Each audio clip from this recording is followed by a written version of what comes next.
Hello viewers, আসসালামু আলাইকুম। আজকের ভিডিওতে আমি আপনাদের দেখাতে যাচ্ছি ম্যাক্সিমাস বাটন মোবাইল কীভাবে ফ্যাক্টরি ডাটা রিসেট করতে হয়। মোবাইল বেশি দিন পুরনো হয়ে গেলে অনেক ধরনের সমস্যা দেখা দেয়।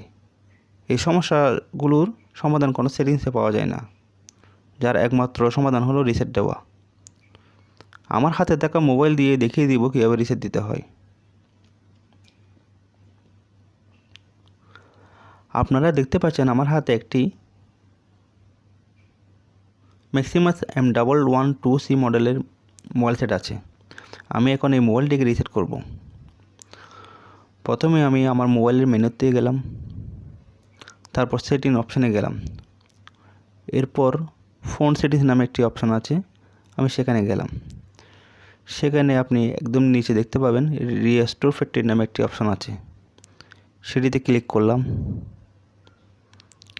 ক্লিক করার পর ইনপুট পাসওয়ার্ড নামে একটি অপশান আছে, সেখানে 1 2 3 4 কোডটি দিয়ে ওকে করে দিলাম।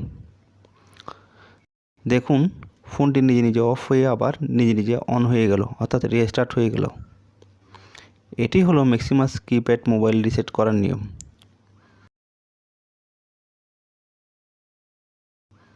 ধন্যবাদ ভিডিওটি শেষ পর্যন্ত দেখার জন্য।